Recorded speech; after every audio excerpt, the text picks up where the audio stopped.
Om Shri Gurubhyo Namaha. Vedic religion, medicine for the disease of modernism.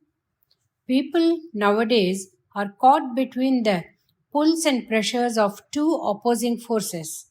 On one side are people like me who are insisting that we should abide by the Shastras, that is, scriptures. On the other hand, are the reformers or so called seers who pull in the opposite direction.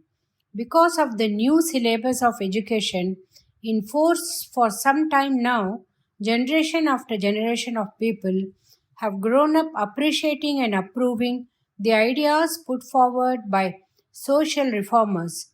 Though education is having this effect, habits die hard. And so, some of the Shastra dharmas and traditions of thousands of years have not completely disappeared. Some of the Shastra dharmas in traces still persist, so man is pulled in two different directions. The social reformers, in their zeal, in their efforts to remove the social evils, may have ended up pulling the roots of the plant while trying to remove the weeds. Net result is that everyone is aware of the fact that the modern life is not completely a bed of roses. It has thorns unnoticed earlier. The peace and contentedness of the past is sorely lacking. Though seemingly with more wealth, paucity, and poverty persist, though it is said that there is more production and we have enough stocks in reserve, the fear everywhere is not gone. The one time thatched hut or slab roofed house has become multi storied buildings. What used to be meager possession of household goods, such as some utensils, pots, and wooden boxes, has now become overfilled with modern consumer goods. But the peace of the past is now noticeable by its absence. People inwardly want to live by the old traditional way of life, but they fear to give up the modern comforts and reform its name. So they are neither this nor that. I will give you an example of this equivocation. Almost everybody's house has Mahatma Gandhi's photo as well as mine. But are they ready to abide by Gandhi's advice and carry out marriage of widows? No. Are they ready to have the Kudumi style of hair? No. It is a pity that they are undecided. Either way, you need the courage of convictions. Especially to follow the scriptures, you need plenty of courage without compromise. In the matter of abiding by the requirements of Shastras, there is no via media. It is not a matter of convenience.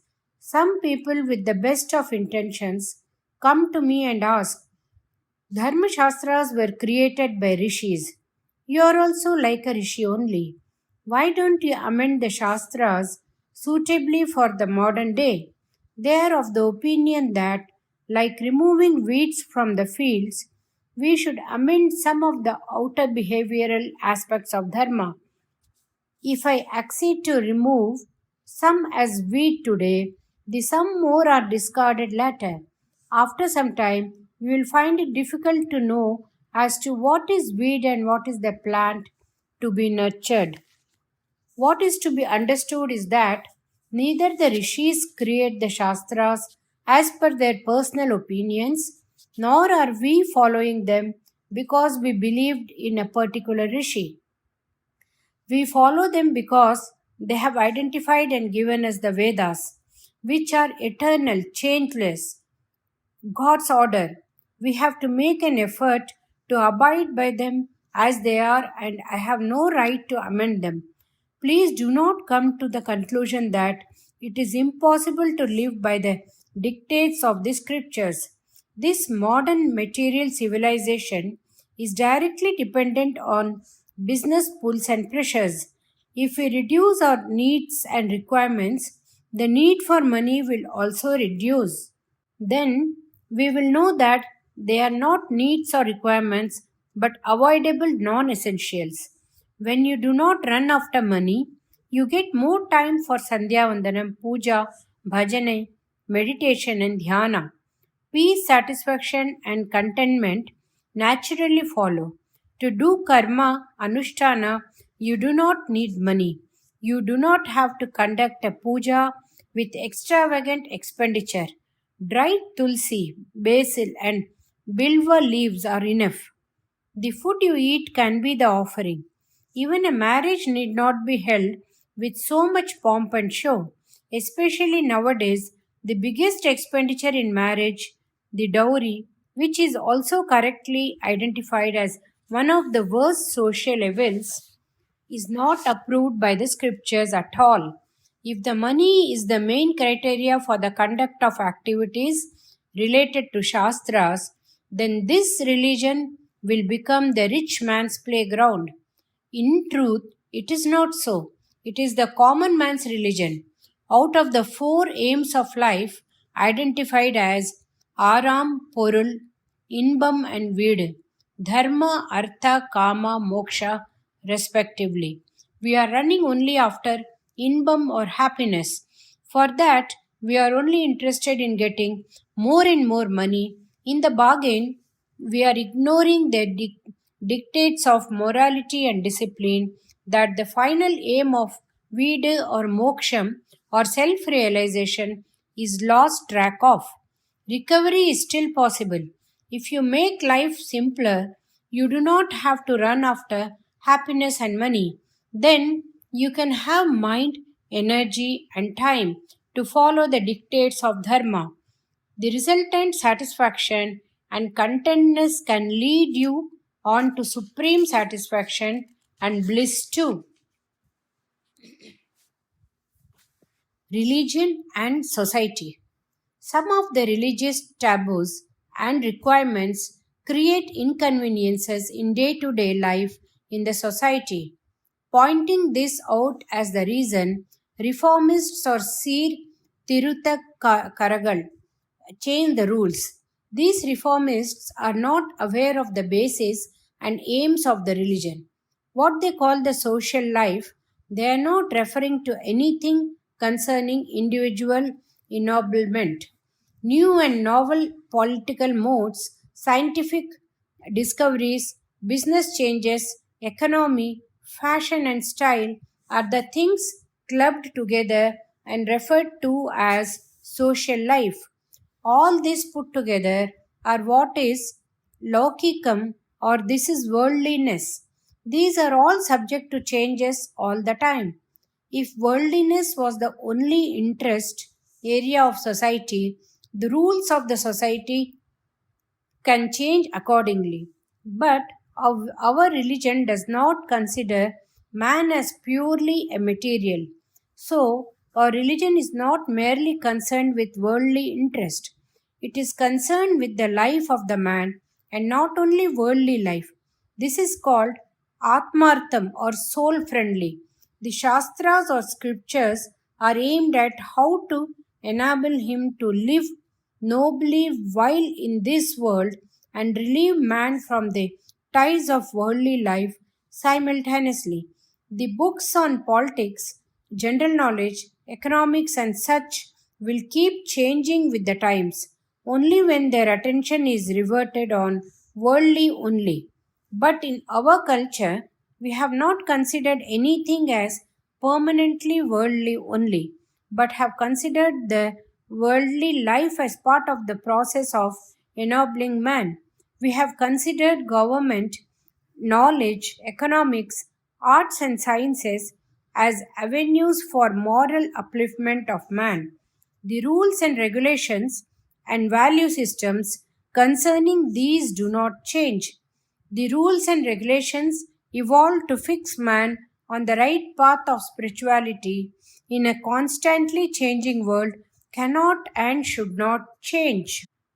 If the aim is purely Lokikam, that is to succeed in worldly endeavors only, then you can change the social life and its rules accordingly. But when you have evolved the rules of social life, keeping Lokikam and Atmartham as the twin aims conjointly but in that order, Those rules cannot be conditional.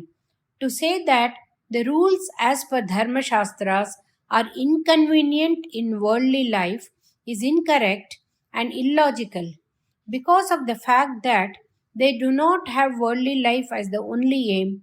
Certain amount of inconvenience in worldly life is inbuilt. The rules that can be changed to your convenience are not rules anymore. You cannot blame the reformists either. The reason for their such talk to change the religious rules is due to the education system. In other countries, there is no conflict between the education system and religion. Unfortunately, the education system in this country was evolved during the British occupation with no connection to a religion. Point to note here is the fact that at that time, when the new education system was introduced into this country, many of the schools were run by Christian missionaries. For a livelihood, everybody had to adopt that education system. So many generations from childhood have come up with no exposure to our religious beliefs, but brought up in Ellen methodology. So the attachment and belief in our Shastras and Puranas had no chance to take roots in the students' minds.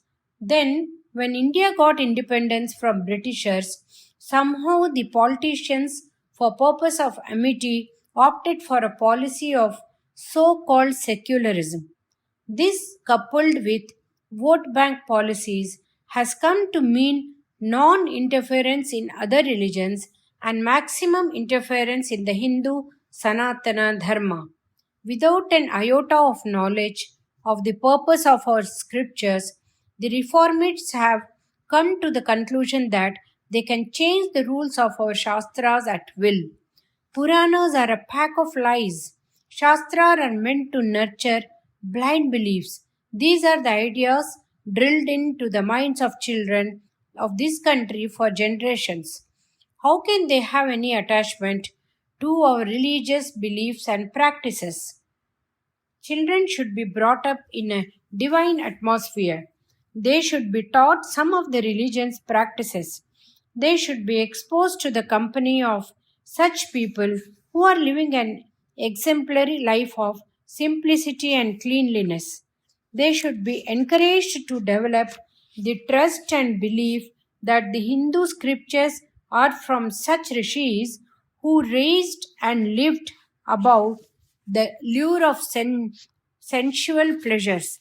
We must develop the idea in them as they grow up that the rishis have given us the shastras to enable us to organize the worldly conveniences and social life in such a way as to rise above the mundane. Then only in our country the sort of mindset will develop in which religious requirements will take precedence over worldly conveniences.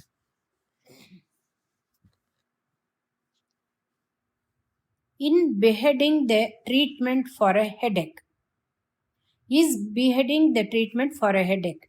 Nowadays, from big political leaders to the common man on the streets, everyone is asking as to why should there be castes. I also thought of talking about this subject. On an exhaustive and detailed deliberation, it is clear that Varna Dharma is the best arrangement as compared to any other here and elsewhere in the world. This is the best for the individual and the society. This helps in maximum individual development while optimizing social benefits. You do not have to agree because I am saying this or because scriptures say so. Even if you brand people like me as regressive, it is all right. There was one man whose only aim was the nation's progress. He wanted to remove all differences, all blind beliefs, and make the backward classes and downtrodden to come up. The whole nation agrees about this and so calls him the father of the nation. However, it may be unknown to you that he, Gandhi, wholeheartedly appreciated Varna Ashrama Dharma. I am quoting him only so that some of the misconceptions of and misunderstanding may be removed, and maybe you will start appreciating some of the good points of the system. Gandhi has written a book, My Varnashrama Dharma. I quote, "This Varnashrama Dharma is, in my opinion, inherent in human nature, and Hinduism has simply reduced it to a science attached to birth. The division defines duties, they confer no privileges. Varnashrama Dharma is self restraint and conservation and economy of energy. I have often shown the distinction between Varnashrama Dharma and untouchability. I have defended the one as a rational scientific fact and condemned the other as an excrescence and unmitigated evil. I do regard Varnashrama as a healthy division of work based on birth. Varnashrama was not conceived in any narrow spirit.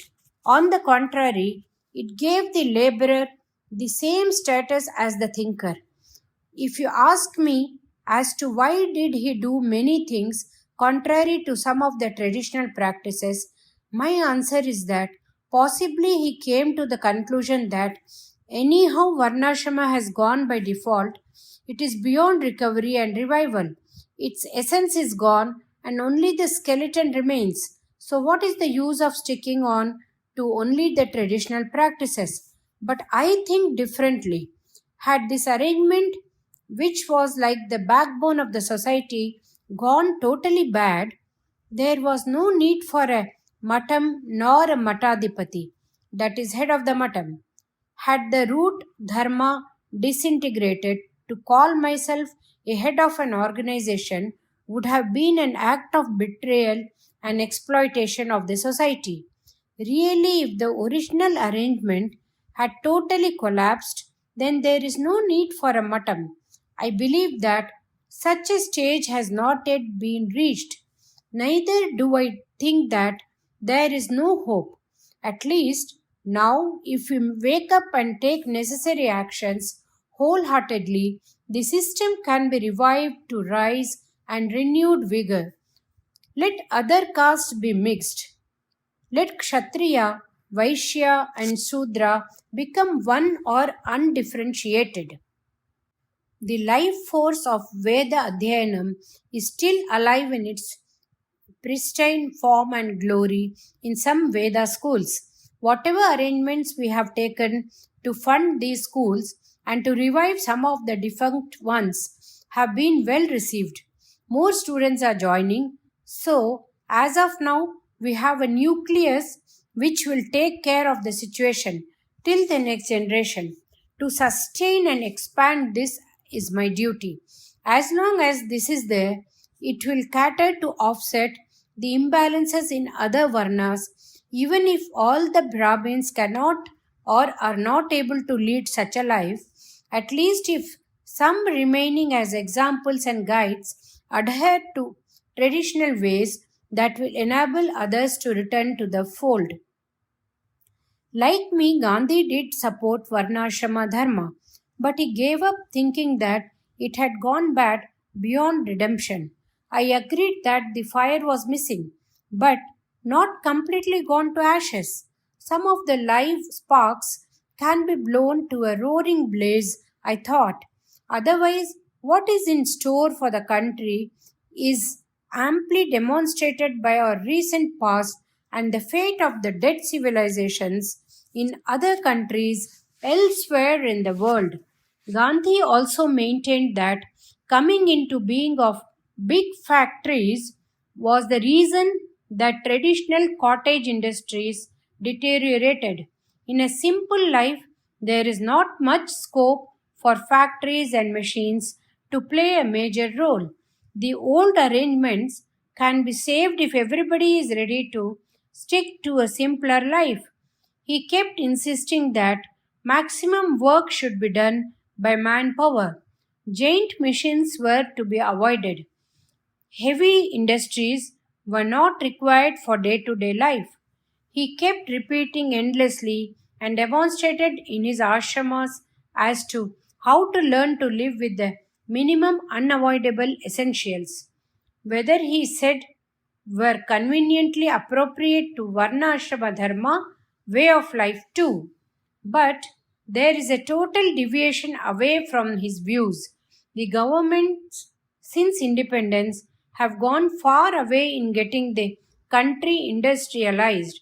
They, the political leaders and people too, have not stopped paying lip service to the name of Gandhi while letting his views and concepts go by default.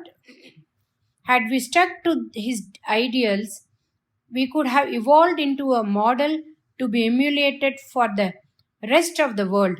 I am quoting him because he was truly interested in the society's and country's well being, for which he was prepared to adopt and absorb whatever was good in ancient times as well as in the modern machine age. So I expected that I could share with you what was an impartial observer's view on Varna Ashrama Dharma and it could make a deeper impression. Now, the basic grounds on which the Varnashrama is being objected to, or at least what they say, is that it leads to much disparities and conflicts. I emphasize that being born in a caste does not invoke any superiority or inferiority. The reformist counter is like this: whether there is disparities meant to be or not, there is an impression of one caste being superior to other castes. Is it not so? This leads to fights and conflicts. We do not want that. So we do not want any caste. This response is like suggesting that we should remove a man's head because he has a headache. If there is a problem, it can be solved by bringing out the truth. By mutual consultancy, the error can be peacefully removed and the problem resolved. That is the way to treat a patient as well as resolve a conflict.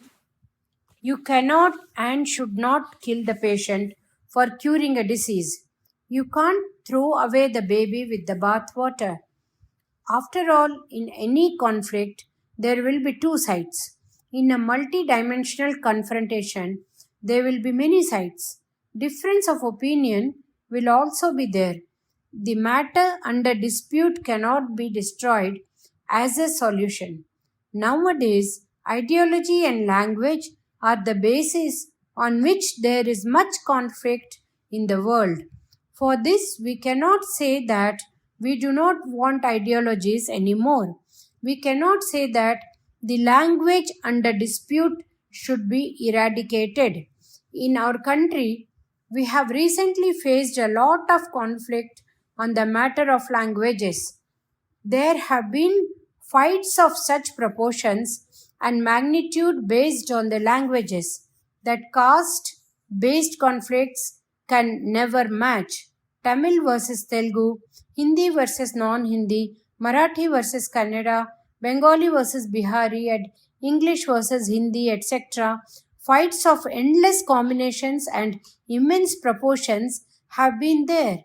From a verbal confrontation, these have escalated to fisticuffs and riots too, ending in human loss of life. Still, the solution cannot be to suggest stop talking and go dumb. Another matter of confrontation all over the world is ideology. In this, what started as a fight between capitalism and communism between two nations spread to two blocks of countries, and this has engulfed the whole world. One is the direct fight between them, and the second is in the form of Cold War, and the third is the proxy war between third, third world countries, abetted by the superpowers. Without a third world war, every year thousands of people are killed by this. In addition to this are the monarchy, military rule, dictatorship, anarchy, conflicts, all in the name of democracy. Even in this, we cannot say that we will be a country with no government. The illogic will be something like this. For conflict between ideologies, The answer is no government. For conflict between languages, the answer is no language. For caste and religious conflict, the answer is no caste and no religion. For conflict between people, because we are all there and we are able to fight, the answer is no more people. He laughs without completing the sentence. Though they talk much about casteless, creedless society, when it comes to elections, all the parties are using this caste as the basis for their tactics and strategies. In truth, the demand for no caste seems only for no one specific caste. It is totally unjustified to have castes only in namesake without a social responsibility. For social welfare, each caste should be entrusted with a specific responsibility. Especially, it is inescapable and essential in this country to entrust a set of people with the task of nurturing and protecting Vedas by chanting and spreading the ennobling thought content of the Vedas eternally, hereditarily. Though the new reformists may say that because of caste there is all these superiority inferiority feelings, so to eradicate this feeling or idea, this varna dharma must be retained. As long as every man starts developing the mentality that I am born in this caste, I am destined to do these set of jobs, this is my contribution to the society as an offering to God. Another man born in another caste will do whatever is hereditarily his destined job. It is the mindset that we should aspire for. Where is the scope for the feeling of higher or lower in this? More than all this, sincerest effort is required towards living what we believe in. Exemplary living does not need any publicity.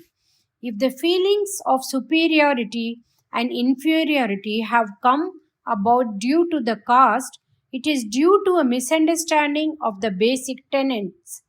We should be more concerned to be doubly cautious that our future behavior should be effective enough to eradicate the past bad reputation. Today, everyone is constantly concerned only about money or livelihood.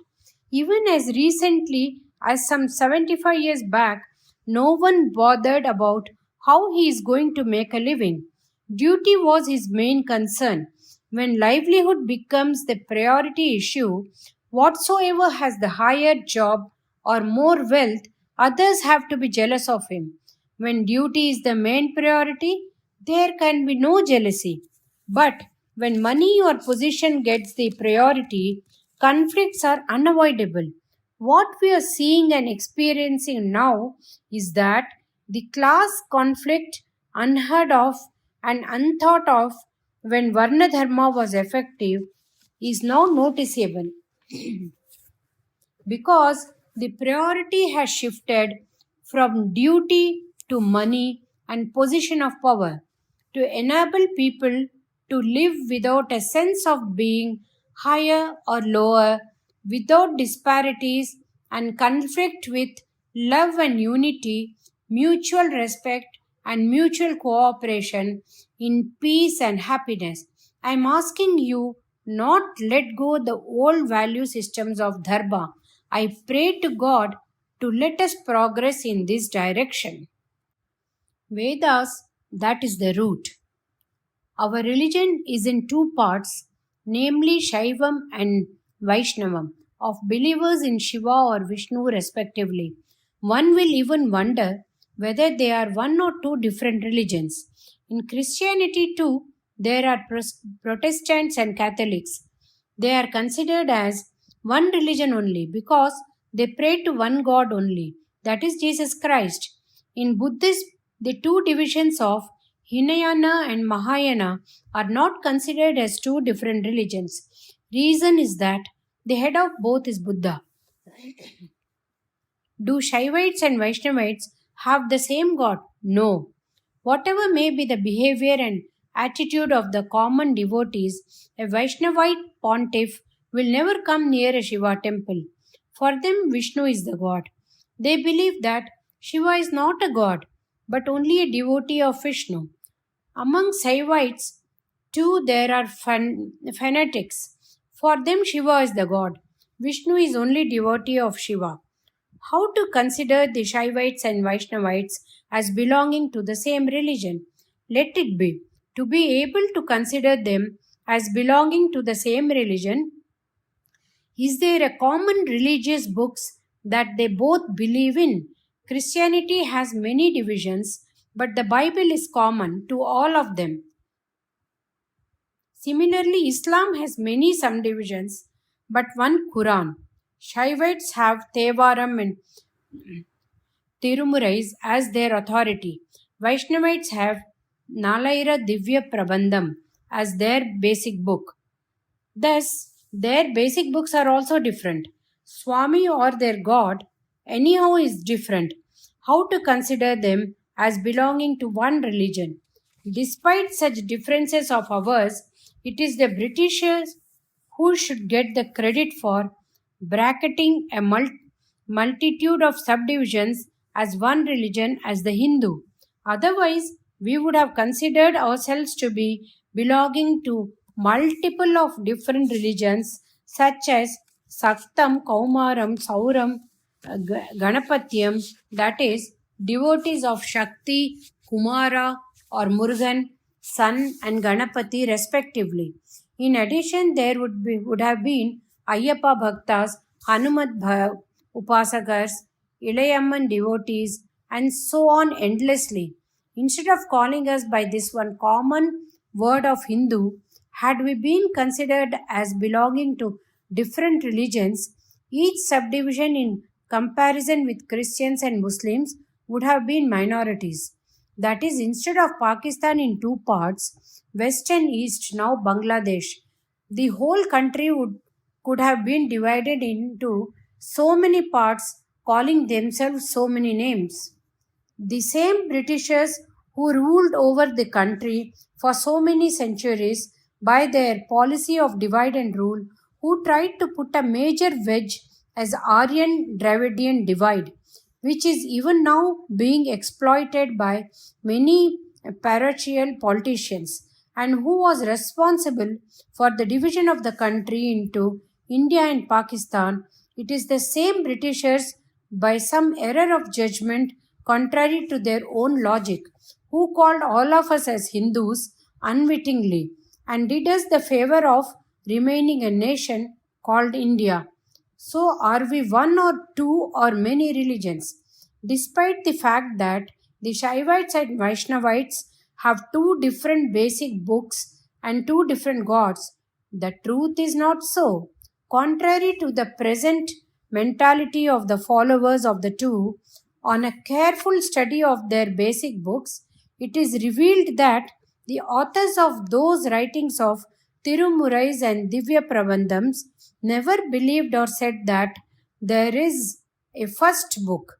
Before their birth, there was their region already.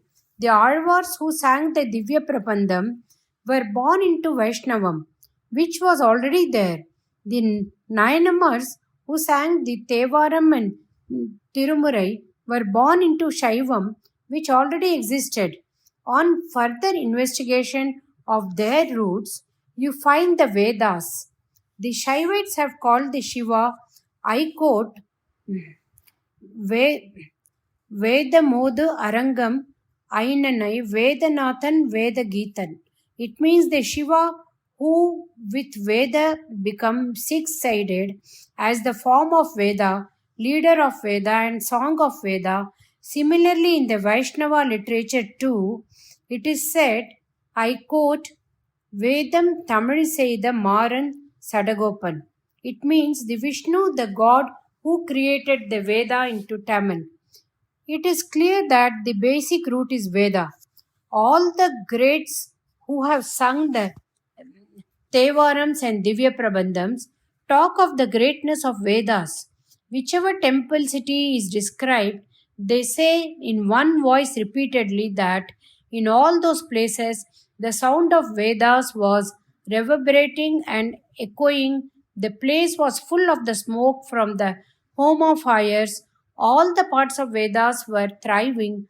They talk of the Vedas with ecstasy and they talk of their God. The one principal idea or concept of God is given by the Vedas as so many forms of God. In the river of God, each aspect or form of God is like a particular ghat. Ghat is a flight of steps leading to the river from the bank and vice versa. Secular in Periyapuranam uses this very symbolism. When he says Veda Neri Tadittu Onga, Migu Shaivathurai Vilanga, meaning let the Veda order thrive, let the Shaiva Ghat flourish. Similarly, in Saktam, Gadapatyam, Kaumaram, and Sauram, too, and in any worship of any of the other gods, the basis is Vedas. The method of worship, yaga, yagya, and connected adjuncts are all in the Vedas. So far, all the subdivisions of the Hindu religion, the basic authority is the Veda. In that base treatise, there are 10 selected Upanishads known as Dasopanishad. Actually, Upanishads number more than 100. The Shaiva, Vaishnava, and Samartha Acharyas have all given elaborate commentaries on the 10 Upanishads.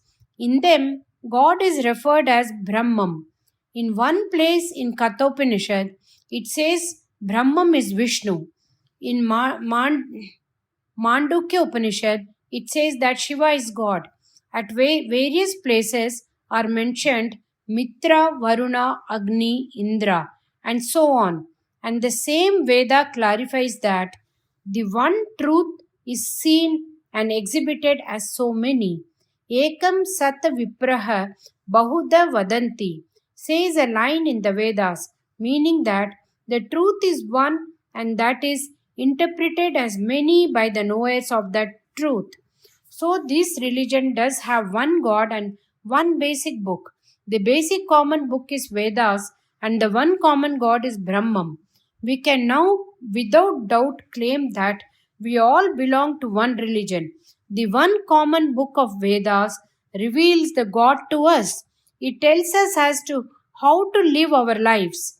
It is the guide for this life and afterlife. It is the basis of all traditions and concepts. All our divisions of our religion have come from Vedas.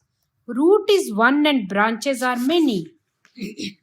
Further analysis and study will reveal that Vedas are the root document not only for the subdivisions of Hinduism but for humanity as a whole. It is our foremost duty to safeguard and take care of the Vedas without any let up.